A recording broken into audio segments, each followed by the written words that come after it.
Estamos frente a un nuevo programa de Salud 10 Televisión y agradecemos a todos ustedes que nos acompañan y que nos han acercado inquietudes y preguntas que vamos a ir a tratar de resolver y de difundir en los programas posteriores a estos. Hoy vamos a hablar de unas enfermedades que se transmiten de los animales al ser humano, que es el carbunco, y el doctor Ramón Oceda nos va a ilustrar sobre ese tema. También va a estar con nosotros Ignacio Minervini, que vamos a estar hablando sobre la salud ocular. Salud dental, la doctora Diana Cierniski, que es una odontóloga pediátrica, nos va a hablar también de temas específicos, como por ejemplo es el uso del chupete en los chicos, y que muchas de ustedes madres muchas veces preguntan hasta cuándo y si deforma realmente el paladar o trae algún tipo de alteración. Así es, también Florencia Trofini, que vamos a estar hablando sobre salud infantil, y el micro de nutrición de Marcela Brescia. Marcela, que siempre nos acompaña con todos los programas de Salud 10. Así que vamos a la presentación del programa y que nos acompañen, por favor.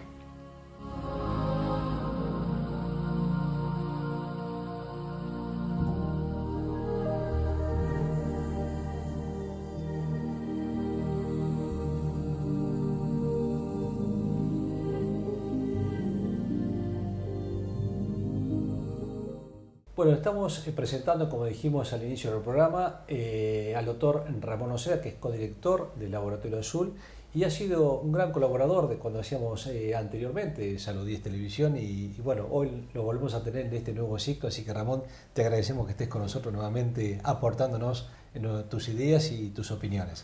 Muchas gracias, un placer. Hoy vamos a hablar de un tema muy específico, que es una enfermedad transmisible por animales, que es una zoonosis. Y Ramón está muy metido en este tema específicamente desde el punto de vista del laboratorio de bioquímica, y es el carbunco. Y quiero que, Ramón, que nos cuentes un poco primero qué es esta enfermedad, cómo se puede llegar a transmitir y de qué se trata. Después vamos a hablar de cómo se diagnostica desde el punto de vista del laboratorio.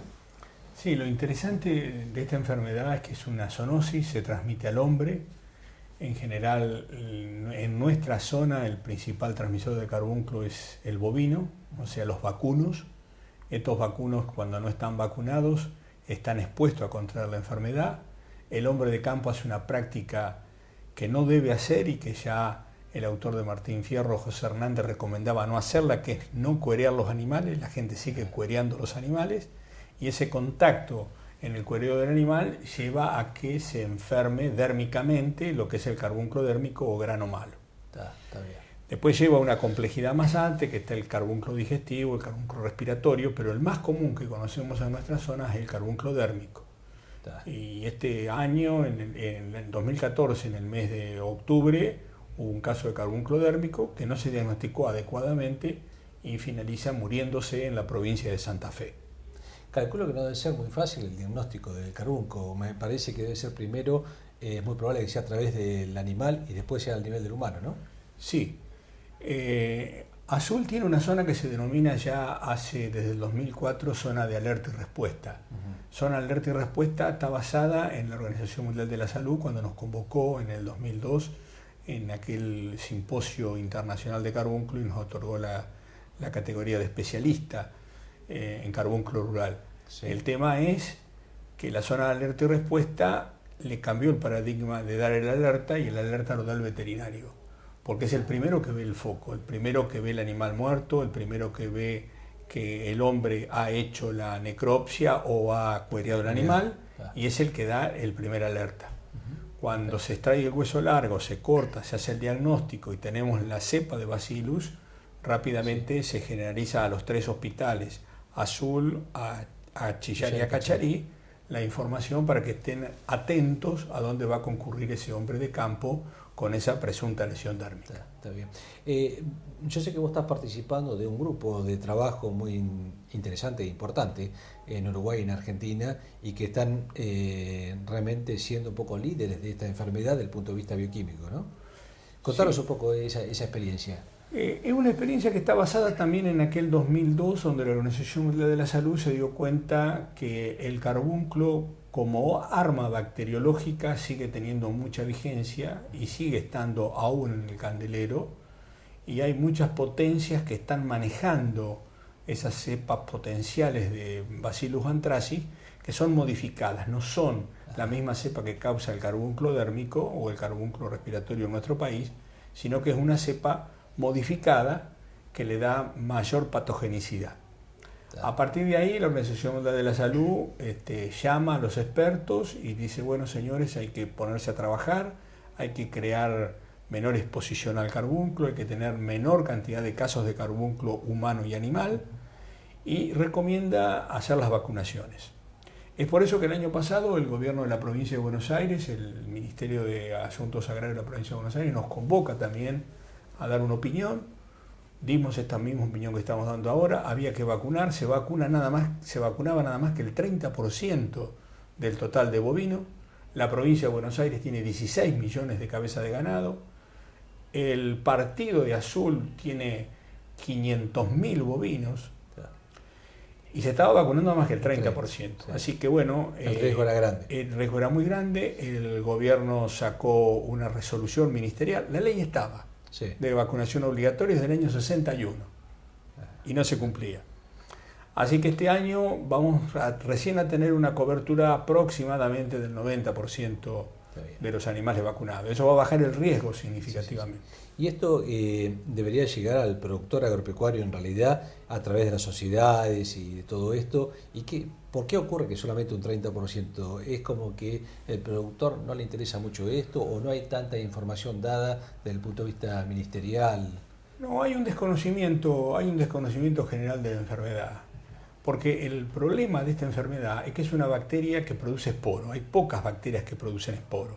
Sí. Y el esporo es la bacteria, una especie de resguardo que tiene la bacteria, y cuando cae al suelo, en suelos que son aptos para eso, el hombre le dio un nombre, se llamaban campos malditos. Ajá. Y esos campos malditos son campos malditos porque resguardan la espora y reproducen la espora a su vez. Y puede estar mucho tiempo decenas de años. Decenas de años. Entonces, por eso la Organización Mundial de la Salud está haciendo hincapié en todo el mundo en tratar de bajar al máximo la carga de esporos que tiene que haber en el medio ambiente, porque lo que se avecinan también son los cambios climáticos. Son temperaturas elevadas, humedades elevadas, que conjuntamente esa mezcla, el suelo tiene que tener más de 15 grados de temperatura para que el esporo pueda llegar a ser el ciclo virtuoso de la enfermedad. Está bien. ¿Hay vacunas disponibles para todo esto? Hay vacunas disponibles. ¿Es gratuita la vacuna? No. Pero es la vacuna más barata que hay en el mercado. No supera los 3, 4 pesos por dosis. Claro, o sea, no hay excusa. O sea, realmente no hay excusa para eso. Un animal, calcule que cualquier animal debe estar costando no menos de 3.000 a 4.000 pesos. Entonces lo estamos resguardando con 4 pesos, con 3 pesos. No es excusa. No es excusa. Bueno, Ramón, te agradezco mucho. Nos interiorizaste de este tema que realmente yo al menos no estaba muy al tanto y te agradezco. Y creo que mucha gente que nos escucha, mucha gente que está en el campo, que tiene una relación con el campo, en nuestro medio es bastante habitual. Así que bueno, estos datos que nos ha dado el doctor Noceda creo que son muy interesantes. Y que creo que tienen que importar desde el punto de vista de prevención de estas enfermedades que surgen en los animales y pueden ser transmisibles totalmente al ser humano. Ramón, te agradezco mucho y seguramente te vamos a estar molestando en alguna otra oportunidad para poder hablar de algún otro tema relacionado. Muchas gracias, y creo que esta fue la propuesta que en el último congreso que se hizo en Uruguay entre las academias de medicina y agronomía y veterinaria de Argentina y Uruguay era el concepto de llevar a la gente, llevarle el concepto de este tipo de enfermedad. Muy interesante. El doctor Ramón Noceda, que nos acompañó, así que le damos las gracias nuevamente y bueno, continuaremos con Salud 10. Muchas gracias. Gracias.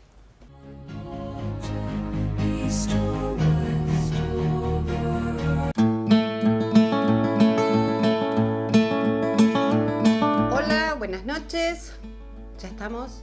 Nuevo programa. Nuevas inquietudes. El de verduras y frutas, mucha gente dice, muy linda la presentación, pero ¿cómo me cuesta consumirlas? Bueno, vamos a tratar de ir buscando ideas para el mayor consumo de verduras y frutas. Estamos subiendo por nuestra pirámide, nuestra guía, nuestro camino de una alimentación saludable y llegamos al grupo de las carnes y al grupo de los lácteos y quesos. controvertido, consumo de carne, sí, es bueno, es malo, soy vegetariano, no consumo más, soy vegano. Bueno, tenemos todas las versiones de estas cuestiones. Yo defiendo el consumo de carne, considero que esto es una muy buena opción, es una muy buena proteína y tenemos un buen consumo de hierro. Podría ser un tema para discutir si esto es visto por algún vegetariano. Vamos a tener temas para, no una controversia, sino como para cada uno defender sus posturas, que es bueno el defender las posturas. Pero bueno, vamos a hablar de los que comemos carnes, de aquellos que con moderación podemos llegar a incorporar. ¿Cuánto? La porción. Si uno empieza a buscar cuál es la porción que debemos consumir, nuestra mano nos determina cuál es la porción de carne que tengamos que consumir. Como ven, o muchos me dicen, las porciones son re chiquitas, eso es la porción de cada uno. Y bueno, esto es lo que estamos tratando de hacer. A veces, con solo bajar el consumo de alimentos, logramos una respuesta óptima. Entonces, consumo de carne, porción de carne, porción de pollo, sea como un bife, esto es una milanesa, fíjense que finita, lo puedo hacer más gordo y de pronto puedo llegar a tener un bife, una hamburguesa, esto es una hamburguesa casera, o sea, también puse la salchicha, porque de pronto habría o se podrían llegar a consumir salchichas, las de buena marca tenemos casi la seguridad de que podrían consumirse. Estamos hablando de vez en cuando, lo mismo que nuestra feta de fiambre, de vez en cuando podemos incorporar de pronto un tipo de fiambre o embutido, salvo los hipertensos que tenemos que controlar. Obviamente que si estamos tratando de hacer un sándwich con los pancitos que teníamos, con lechuga, con tomate, le puedo llegar a incorporar una feta de fiambre cocido. Traten de buscar aquellos que no sean embutidos, ¿no? El salame, el salamín, donde tiene mayor cantidad de grasa. Una feta de jamón cocido, de lomito, de pastrón, podríamos llegar, aunque mejor sería mi sándwich si yo le agrego una porción de carne o una porción de pollo. Obviamente que mejoro la calidad del fiambre embutido, donde además tiene mucha más cantidad de sal por los conservadores. ¿Sí? Esto lo compro fresco, esto lo compro conservado. Por supuesto que la cuestión de la carne picada, los chicos, el control de la cocción es muy importante. Las preparaciones de carne picada, sean albóndigas, sea pastel de papas, en los chicos tener la extrema precaución de la cocción, sino del hervido o el blanqueado previo para favorecer y evitar algún problema con los síndromes el síndrome urémico hemolítico. Carne de cerdo también, si es que la tengo desgrasada. O sea, si yo logro estas carnes sin grasa visible y como una vez al día y trato de incorporar pescado, carne de vaca, atún, una vez al día, está perfecto. Incorporo más verduras, más frutas, más cereales, más legumbres, está perfecto. Trato de combinar para consumir el hierro, que es muy importante. Carnes rojas, carnes blancas y el cerdo que también decíamos. Huevo. La ventaja del huevo es que tenemos bien separado lo que sería lo blanco, dirían los chicos, que es la clara, que es la proteína, y la yema, que es la grasa. Colesterol sí, colesterol no, huevos sí, 2, 3 por semana, sí. Evitamos el huevo frito, donde está la modificación, pero tengamos en cuenta que la proteína, la clara de huevo, esta proteína tiene gran poder de saciedad, o sea que una colación, un ataque de hambre, puedo llegar a cubrir comiendo un huevo duro, o en alguna preparación, o de pronto como unidad en un huevo duro, o podemos hacer un huevo frito bien trucho, con recipientes de teflón, con alguno de los aceites en aerosol, donde puedo llegar a lograr una muy buena imitación de un huevo frito. Por supuesto que la cocción bien desgrasada, sin incorporar medio de grasa en la plancha, o sea, no el bifecito con grasa primero y después le agrego la carne. Bien desgrasada, sí tratamos de hacer restricción a los caldos. Ojo, no incorporo caldo de puchero, o sea, la carne con hueso para los caldos. Eso es la mejor manera de consumir grasa y además pasa la grasa que no puedo lograr sacarla porque es la que está entre beta, o sea que no el consumo de caldos con agregados de carne. Sí, grasa visible eliminada y por supuesto formas de cocción donde no tengamos el agregado de grasa. Cortes desgrasados. Cuadril, bola de lomo, colita de cuadril, tapas de asado, peseto por supuesto, pechugas de pollo o cualquiera de los pescados, cortes más desgrasados de todos. Evitemos aquellos donde consumimos hueso, donde compramos hueso y donde comemos grasa. ¿Sí? El asadito del fin de semana, lo ideal es incorporar o algún trozo de tapa o algún trozo de colita de cuadril, que es lo ideal porque tiene muchísima menos grasa que aquellos que tengan hueso, que por eso es muy rico, obvio. Cuanto más grasa tiene, la comida es mucho más rica. Pasamos al grupo de los lácteos. También últimamente gran controversia que el calcio, que no consumo, saquemos los lácteos. Las últimas dietas, la dieta paleolítica, hace referencia al consumo de granos enteros, al consumo de todo lo que podía estar sembrado. Estamos hablando de una época donde solo estaba la agricultura, algo de caza, pero bueno, controversia hay mucha. Estábamos hablando lo mismo de las carnes sí, las carnes no. Yo soy partidaria del sí consumo de de lácteos, el vaso de leche o el intercambio por el yogur. Tenemos lo mismo, recordemos que vienen gran variedad de yogures, los que necesitan más calcio vienen yogures con extra calcio. Acá estamos simbolizando alimentos y no productos, o sea, no estamos haciendo propaganda de una marca, o sea que esto de yogur hay gran variedad, con cereales, sin cereales, con frutas, descremados, enteros, forma cremosa, forma líquida, bebible para poner en el freezer. Tenemos mucha cantidad. O de pronto una chocolatada que sí podría ser óptima para los chicos. Estamos hablando que con un cacao, el cacao no tiene grasa, es de origen vegetal, o la grasa que tiene es de origen vegetal. No está mal que consuman, lo importante es que si van a consumir una taza de algún cacao por día, sea en una de sola o en el desayuno o la merienda, y no acompañarla con las galletitas de chocolate. O sea, tratamos, si vamos a incorporar el cacao acá, no incorporarlo y de pronto comer un pan. Mucho más sano que comer un pan con una mermelada. Tema quesos. Yo puse un queso untable. Existen en el mercado gran variedad de quesos light, cero grasa y con cremas. No quiere decir que los quesos light significa que no tengan calorías. No confundan el queso 0% grasa, el mejor de todos, un queso light, que de pronto hay muchos de estos saborizados muy ricos que son comunes y que tienen un logo que dice light. O sea, es menos calorías que el común, pero no lo comparo con el cero grasa. Ojo con estos quesos riquísimos saborizados con cebolla, con finas hierbas, con queso azul. Ojo, no son cero grasa, son light, pero tienen mucha grasa igual. Y después tenemos los quesos cremas. Azul tenemos de pronto más inconvenientes con consumir los quesos descremados sin sal. No conseguimos muchos quesos descremados sin sal en azul. Es una complicación. Sí los conseguimos en quesos de pasta blanda, onda mantecoso. Entonces tenemos con sal, sin sal, enteros o descremados, o las fetas de queso de máquina para nuestro sandwichito. Referencia a los quesos. El queso Port Salut no es un queso descremado. Es Port Salut, es Puerto Salud, no es por la salud. Es un juego de palabras un poco comercial que hay que tener en cuenta. Que si el queso no dice light, bajo en grasas, magro, desgrasado, descremado, no es un queso como tal, aunque diga por salud.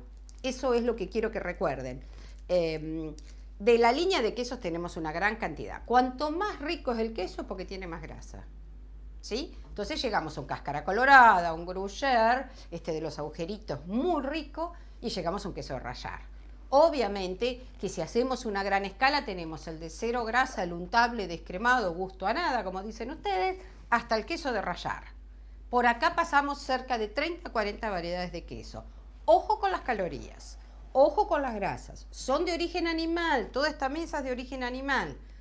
Mucho aporte de grasas, colesterol, grasas saturadas, pero la industria nos da la opción de poder utilizar de todo esto descremado. Entonces, aprovechemos esta opción. Muy buen grupo de alimentos, nos queda todavía un grupo de alimentos más. Esperemos que esto haya sido útil para ustedes. Esperamos las preguntas, los temas que les interesen y bueno, obviamente los espero en el próximo programa. Gracias.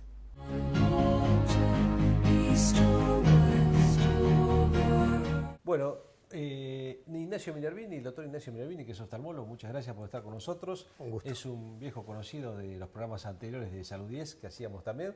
Y bueno, lo tenemos en esta nueva etapa y vamos a hablar con él de salud ocular y específicamente un tema que interesa bastante, que hay muchas personas que están afectadas de esta patología y mucha gente que no sabe en realidad qué es, pero que lo escucha mencionar constantemente, que son las cataratas. Ignacio, contanos qué es un poco las cataratas, de qué se trata. Bueno, gracias por la invitación. La catarata es el enturbiamiento del cristalino. El cristalino es la lente que todos tenemos dentro del ojo, que nos sirve para enfocar. Entonces, el cristalino, como su nombre lo indica, tiene que ser transparente para permitir que la luz llegue al fondo del ojo, a donde está la retina, que es la que recibe la imagen. Cuando, por cuestiones en general propias de la edad, el cristalino va perdiendo su transparencia natural, se produce la catarata. La catarata produce una serie de trastornos visuales, es como que nosotros tenemos un vidrio, una lente de hecho, que se va empañando. Entonces empezamos a tener dificultades con la visión. Las dificultades que tenemos pueden evidenciarse con una disminución en la agudeza visual, la visión de las letras, la visión de la lectura, la de distinguir una cara, por ejemplo, o muchas veces también en cataratas más incipientes, en personas más jóvenes de lo que antes se hacía como cirugía de catarata, se puede evidenciar por dificultades de otro tipo, por ejemplo en los contrastes de los colores, en la falta de adaptación oscuridad-luz, luz-oscuridad. Sí, sí. Entonces, en personas de una edad todavía activa, que conducen, que andan por la ruta o que hacen una actividad bastante importante, se evidencia no por una disminución de la agudeza visual, sino por una pérdida de calidad visual, que está dada por esta falta de contraste. Sí, sí, sí. ¿Hay alguna edad específica donde comienza el proceso de cataratas? Mira, la catarata en sí se puede diagnosticar a edades, se diagnostica de hecho hoy a edades mucho más tempranas que lo que se hacía antes. ¿Qué pasa? Cuando nosotros, de hecho cuando yo me inicié en la especialidad hace unos cuantos años, la catarata tenía una resolución quirúrgica que era una cirugía bastante importante, bastante agresiva. Sí. Se hacía con anestesia general, se hacía con anestesia local, con inyecciones, etc. Entonces, digamos, existía la idea de que la catarata tenía que madurar. ¿Qué quería decir eso? Que el paciente llegaba a la cirugía con una visión muy pobre, muy dificultada, con una muy mala calidad de visión que derivaba en una muy mala calidad de vida. ¿Y haber perdido mucho tiempo? No es que se perdía tiempo. En esa época, como la cirugía era muy agresiva, digamos, se esperaba que el paciente llegara en esas condiciones. Se decía, bueno, esperamos que la catarata madure y se opera. Hoy en día, como la cirugía se ha hecho infinitamente menos agresiva para el paciente, de hecho nosotros hacemos cirugía ambulatoria con una anestesia que se hace con gotas, no se hace en inyección, nada por el estilo, incisiones mínimas que no requieren sutura. Sí, lo he visto, los pacientes entran y se van. El paciente se le saca el cristalino con ultrasonido y se coloca una lente intraocular, o sea, el paciente tiene un mayor confort mucho más rápidamente. Entonces, no es que haya cataratas en edades más tempranas, sino que hecho el diagnóstico es mucho más sencillo de resolver y no tenemos que esperar que el paciente tenga una muy mala calidad de vida para decir, bueno, te operás. Hablamos a veces de prevención y de controles en cardiología, hablamos de prevención de colesterol, hablamos de prevención de diabetes, de próstata también, en el caso mío, y creo que cataratas estaría incluido para un control oftalmológico, por lo menos periódico, para tratar de determinar si existe una posibilidad, un proceso de cataratas y de esa forma poder evitarlo o poder llegarlo a curarlo a tiempo, ¿verdad? Mira, obviamente que cuando hablamos de cualquier tipo de prevención en medicina, estos rubros que vos me comentás, siempre estamos hablando de lo mismo que comentábamos hace un rato, ¿no es cierto? Sí. buena calidad de vida, dietas adecuadas, ejercicios. Y para la parte visual específicamente, para el cristalino y para la retina también como protección, evitar las exposiciones muy prolongadas al sol. Lo mismo cuidado que se tiene en la piel. Sí. Por ejemplo, cuando uno utiliza un anteojo porque necesita un anteojo recetado o porque utiliza un anteojo de sol, que tenga los filtros adecuados, filtros para los rayos ultravioletas que afectan la calidad de la retina y del cristalino. Entonces, todo eso va en detrimento de... Perdóname, ahora que me decís eso, ¿cómo uno se da cuenta que realmente tiene filtro ultravioleta en una lente? Eso tendría que... o sea, es cuestión de control en la calidad óptica. Porque vos viste que esto uno lo ve en todos lados, desde un kiosco que vende mal vendido un anteojo a una óptica, y en el medio hay un montón de lugares que se pueden llegar a vender anteojos que todos dicen protección ultravioleta y deja mucha duda. Obviamente que si vos vas a... o sea, la pregunta y lo que surge de las charlas en la calle, que la gente dice, bueno, estoy usando un anteojo que compré en un kiosco, eso me va a dañar la vista. En realidad, la gente no se queda ciega por usar esos anteojos, sí, pero uno pierde protección. Es cuestión de controles de calidad. Sí. O sea, no puede tener el mismo control de calidad un kiosco que una óptica. O sea, el anteojo comprar la óptica. ¿Puede sí, el óptico vender un anteojo trucho, digamos? Sí, también, pero bueno, está en el control de calidad. Es como los medicamentos, como cualquier otro elemento que se utilice en la vida cotidiana. ¿Hay alguna forma que se pueda prevenir la catarata? No, en general, bueno, hay una cuestión de herencia, hay familias enteras que tienen cataratas. Inclusive no es muy común, pero existe también la catarata infantil, la catarata en los chicos.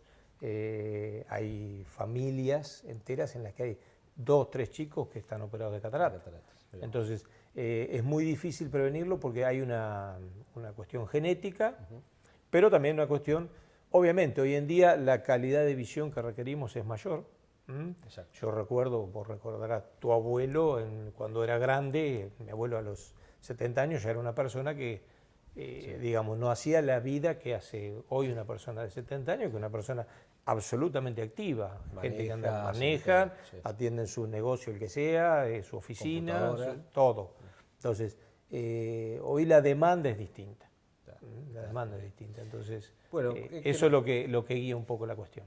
Ignacio, que nos quede un poco entonces que la catarata uno se puede llegar a controlar, se puede llegar, no prevenir, pero sí realizar un tratamiento adecuado a tiempo, y los tratamientos hoy por hoy son mínimamente invasivos, como decía el doctor Minervini, realmente son ambulatorios, con anestesias totalmente locales, con gotas, y eso nos facilita una buena visión. Y también para cuidar la visión, tratar de tomar todos los recaudos posibles con el sol y con los anteojos que realmente correspondan. Ignacio, te vamos a invitar otro día y vamos a hablar de otro tema de oftalmología. Y bueno, la salud ocular es uno de los pilares y uno de los pilares tan necesarios que tenemos. Va a ser un gusto. Muchas gracias. Gracias a vos.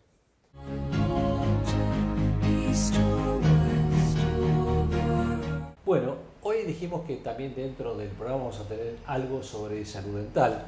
Y en este caso hemos invitado a la doctora Diana Czarniecki para hablar de un tema. Ella es odontopediatra, está a cargo de los residentes, instructora de residentes del Hospital Materno Infantil. Y antes que nada te agradezco, Diana, que estés acá con nosotros. Hemos estado en programas anteriores de hace muchos años, pero bueno, ahora largamos nuevamente con Salud 10. Y ustedes se van a preguntar qué tiene que ver la pregunta que le voy a hacer con la salud infantil, y yo creo que Diana un poco nos va a desmascarar y a explicar un poco el por qué las mujeres embarazadas tenemos que hacer un poco de prevención en lo que es la enfermedad periodontal de los chicos o de la embarazada en sí, ¿no? Bueno, la prevención en realidad comienza desde la mamá. En los últimos estudios se ha demostrado que las mamás que son portadoras de la enfermedad periodontal, como vos dijiste, que en realidad quisiera primero, en poquitas palabras, ¿de qué se trata eso? ¿De qué se trata la enfermedad periodontal? Cuando las encías sangran es el primer periodo que se denomina gingivitis. Esos microorganismos penetran, cuando ya penetran y empiezan a atacar el hueso, los dientes comienzan con movilidad y eso se llama periodontitis o enfermedad periodontal. En una mamá que es portadora de esa enfermedad periodontal, se ha demostrado cuando está embarazada que se producen partos prematuros y bebés de bajo peso al nacer. Entonces es muy importante que la mamá tenga un muy buen cuidado de su salud bucal cuando está embarazada. Bueno, algo que por ahí a uno se le pasa desapercibido, pero fíjense la importancia que tiene en una mujer que puede quedar embarazada o que está embarazada, su cuidado dental, porque esto que vos decís es primordial, digamos que puede llegar a provocar chicos de bajo peso y con a un grado de desnutrición importante. El chico cuando nace, o hay veces que la pregunta la tendría que ser al revés, ¿cuándo empezamos a hacer prevención dental en los chicos? Se comienza siempre desde la panza, o sea, cuando el chiquito está dentro de la panza de la madre, ahí se comienza con la prevención. Empezamos a educar a la mamá con una correcta alimentación, una alimentación saludable, le vamos explicando la importancia de la lactancia materna, le damos las pautas para el uso de chupetes o de mamadera en el caso que lo necesite. Vos dijiste el tema de lactancia materna, ¿incluye el tema de las leches en las madres o en el bebé? Si le damos una leche materna o le damos una leche artificial, por así decirlo. Mira, lo más importante que tenemos que saber es que cuando el bebé pasa por el canal de parto, en el momento de nacer, la mandíbula se va a una posición más atrás. Entonces, cuando el bebé hace la succión materna, se produce un adelantamiento de esa mandíbula y se produce lo que se denomina después una normoclusión. Entonces es muy importante, además de la importancia de la lactancia materna, el hecho de tener una succión también a través de la madre. A través de la mamá. Bueno, y tocaste otro tema que creo que es importante y a veces siempre lo preguntan las madres, los padres, las abuelas, ¿hasta cuándo el chupete y qué chupete usar, no? Siempre decimos, el chupete sí, pero cuando la lactancia materna ya está consolidada, es decir, no el día que nace comenzar con el chupete. Cuando ya la lactancia está consolidada, ahí sí se puede empezar con el chupete. Y nunca más del 1 año y medio, 2 años. Importante, ¿no? Porque vemos a veces chicos de 3, 4 y a veces más años todavía con el chupete, ¿no? No. Cuando el chiquito pasó el 1 año y medio, 2 años y sigue con el uso del chupete, después se producen anomalías dentarias que nosotros denominamos mordidas abiertas. Bueno, a ver, esto también es importante porque el por qué, porque si no, pobrecito, todavía no lo quiere dejar el chupete, tiene 2 años, 3 años, bueno, el por qué es esto, O sea, puede producir patologías a nivel dental. Exactamente. Y generalmente hay 2 tipos de chupete, uno que es de látex o de goma y otro que son de siliconas. ¿Hay alguna variación de esos tipos de chupetes? Mira, el chupete de silicona en realidad es un chupete que parece más limpio, es un chupete más lindo, es un buen chupete, pero hasta que el chiquito comienzan a salirle los primeros dientes. ¿Por qué? Porque cuando le salen los dientes y el chiquito empieza a masticarlo, el chupete de silicona tiene sílice. Y se dice que el sílice hay riesgo de que produzcan intoxicaciones. Entonces es mejor, cuando le salen ya los primeros dientes, dejar de lado el chupete de silicona y pasar al chupete de goma. Y acá aparte creo que debe ser más duro también y debe producir alguna alteración, ¿no? O no sé si es por eso. No, eso no. No, está bien. Bueno, el flúor es otro tema que ¿cuándo le tenemos que empezar a dar el flúor a los chicos, colocárselos y enseñarle cuando son más grandes o ya cuando son neonatos?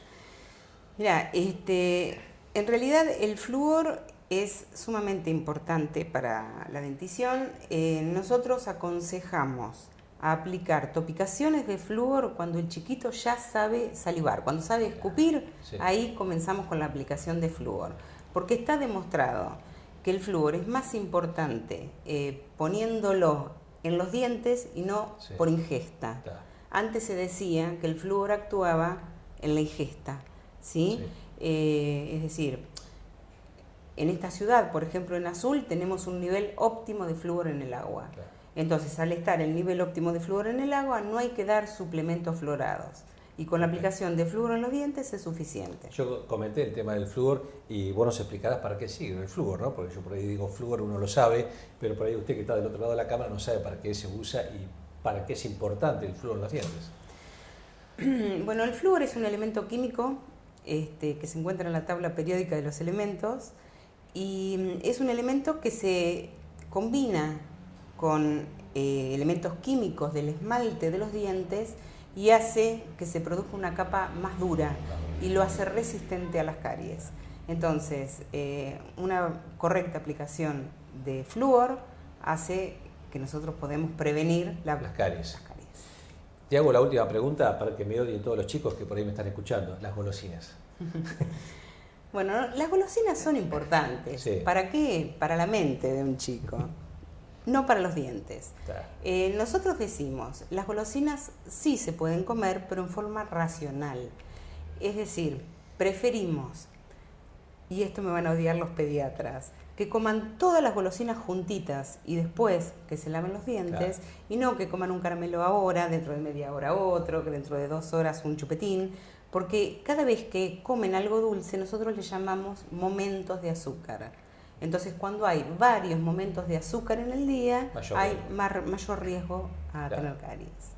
Bueno, Diana, creo que ha sido muy útil tu exposición desde la salud, desde la madre, digamos, hasta los chicos, el uso del chupete, la importancia de la leche materna y el cuidado, y insistimos en esto, de las madres, de las enfermedades periodontales para que el chico nazca lo mejor posible y con un grado de nutrición aceptable y con un peso totalmente aceptable. Tal cual. Diana, te agradecemos mucho. Seguramente en algún otro momento te vamos a invitar para que participes de otros temas de odontopediatría. Y bueno, siempre estás dispuesta tanto en la revista como en la televisión para estas cosas, así que te agradecemos mucho, ¿no? Bueno, gracias a vos y quedo a tu disposición. Muchas gracias. Continuamos, por favor. Gracias.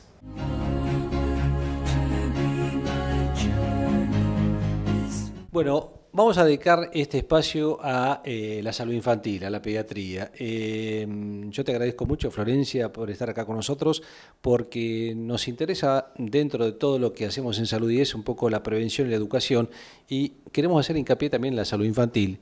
Y dentro de la salud infantil hay un tema que nos importa mucho, que es la salud preventiva, y hoy sabemos que las vacunas forman un pilar fundamental como prevención. Entonces, vos que sos partícipe dentro de esta salud infantil y perteneciente a la red pediátrica, queremos preguntarte un poco cuál es la importancia de las vacunas hoy por hoy, qué hay de nuevo en vacunas, y después específicamente vamos a hablar de algo que se viene por la época estival, que son las vacunas de la gripe. Bueno, en sí, muchas gracias por invitarme. Sí, fundamentalmente primero, como ya sabemos todos, la primer defensa y la mejor que tienen los bebés, los recién nacidos, es la lactancia materna, y después de esto la vacunación. Es fundamental porque ya sabemos que el bebé nace con muy poca protección, entonces a través de la lactancia y luego a través de la implementación de las vacunas lo estamos protegiendo de un montón de enfermedades. En cuanto a lo que hay de nuevo en vacunas, más allá del calendario que todos conocemos. Perdóname, yo me acuerdo cuando nosotros éramos chicos realmente tendríamos 6 o 7 vacunas, no sé si había más, rubiola, sarampión, varicela. Hoy por hoy creo que eso se ha ampliado muchísimo a un montón de enfermedades y esto nos ayuda mucho a prevenir un montón de patologías, ¿no? Sí, se ha ampliado mucho, por supuesto que siguen estando las clásicas vacunas, se ha modificado el calendario en cuanto a edades. Antes la BCG, que es la primera que se da en el hombro, cuando nace el bebé se volvía a repetir al ingreso escolar y después también se daba un refuerzo a los 16, ahora se da solamente al nacimiento. Después la vacuna de los 16 ya no se da más, sino que se adelantó a los 11 años.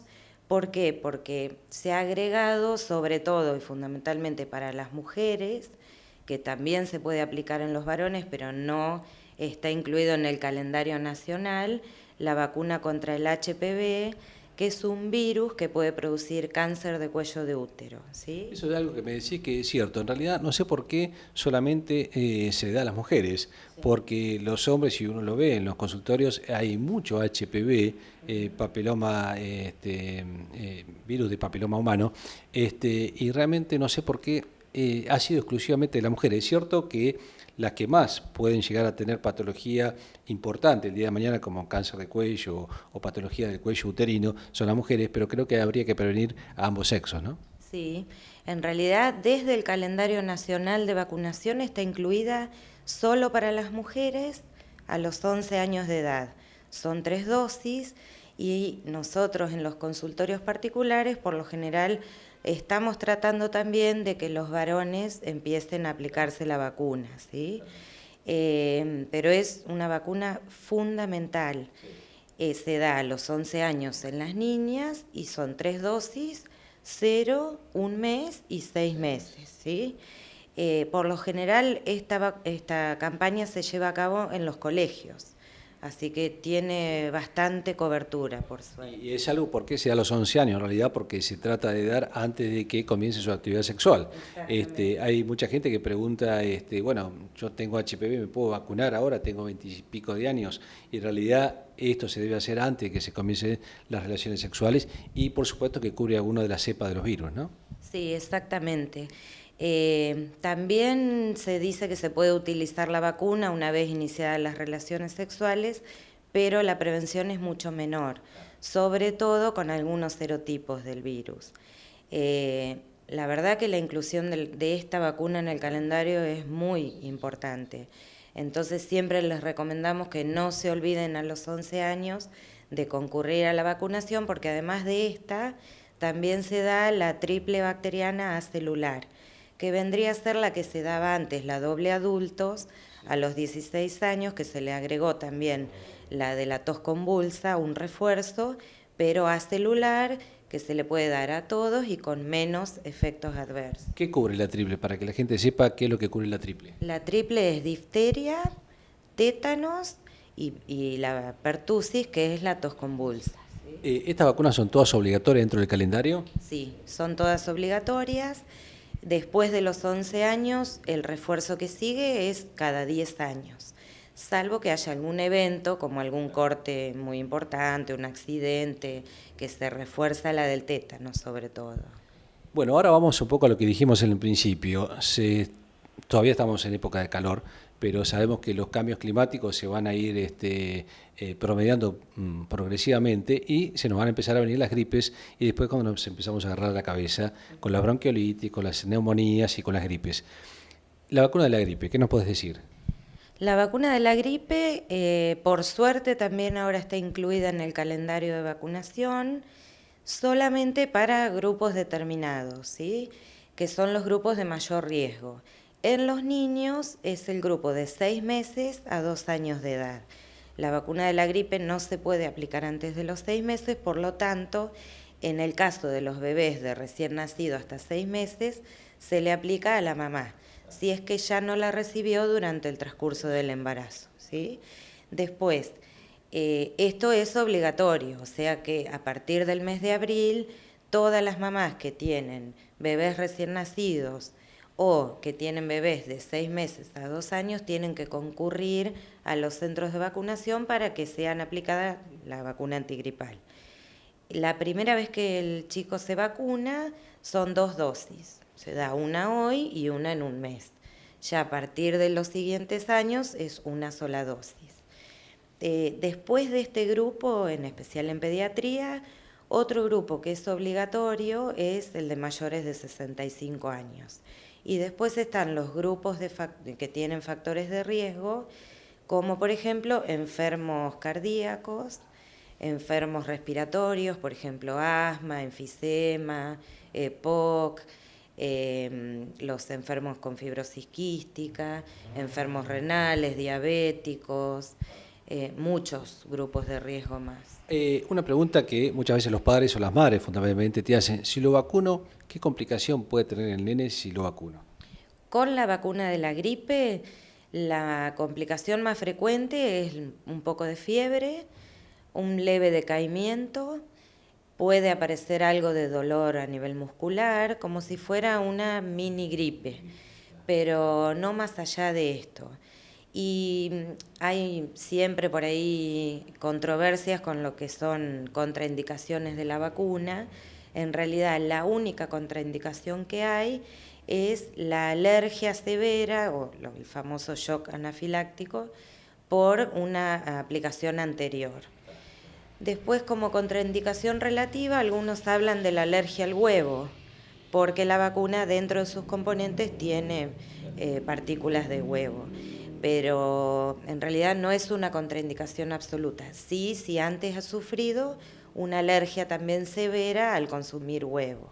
Más que a veces estas complicaciones, entre comillas, que no son tan importantes, los beneficios realmente son mucho mayores y potencialmente mayores. En realidad, para evitar no solamente la gripe, sino por ahí enfermedades que traen acarreado la gripe, como puede ser una neumonía posterior o neumonitis o problemas respiratorios más importantes, ¿no? Sí, sobre todo en los más chiquititos, que son el grupo de mayor riesgo, el tema de las neumonías y las bronquiolitis, lo que nosotros llamamos infección respiratoria aguda baja, ¿sí? En realidad el virus que más provoca, sobre todo la bronquiolitis en los bebés, es el virus sincicial respiratorio, para el cual no existe vacuna, pero hay un porcentaje que también pueden padecer esta enfermedad por el virus de la influenza o de la gripe. Entonces es sumamente importante que los grupos que tienen indicaciones sean vacunados. Florencia, te agradecemos mucho y te comprometemos a vos como a la gente de la red pediátrica que nos sigan manteniendo, haciendo prevención en la salud infantil, que es lo que nos interesa. Así que bueno, van a estar invitados seguramente en otros programas para poder continuar educando un poco a la gente. Muy amable por estar con nosotros. No, muchas gracias por invitarnos. Continuamos con Salud 10.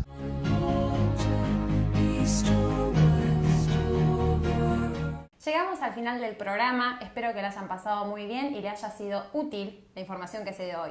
Lindos temas, hablamos de salud dental, de salud infantil, hablamos de enfermedades transmisibles de los animales. Así es, sobre salud ocular también. Y el micro de Marcela, ¿no? Como siempre.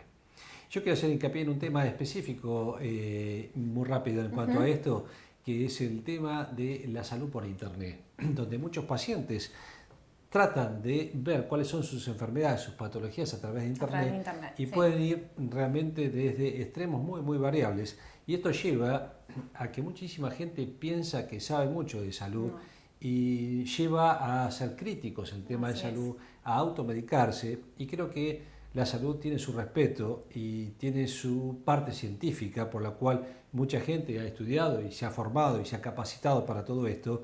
Y las críticas en salud tienen que tener un respeto y tienen que ser bastante bien consolidadas para llevarlas a cabo.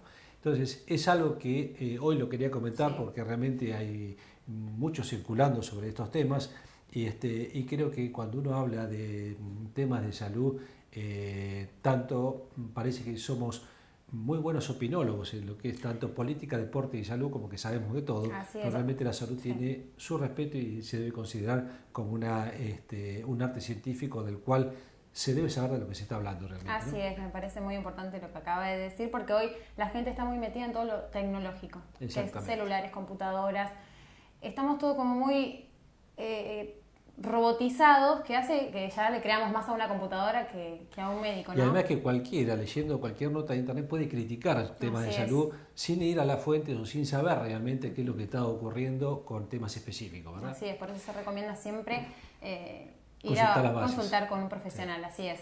Bueno, Nacha, me parece que el programa estuvo agradable, espero que a ustedes les agrade. Nosotros nos divertimos muchísimo muchas veces haciendo este tipo de programas, ¿no?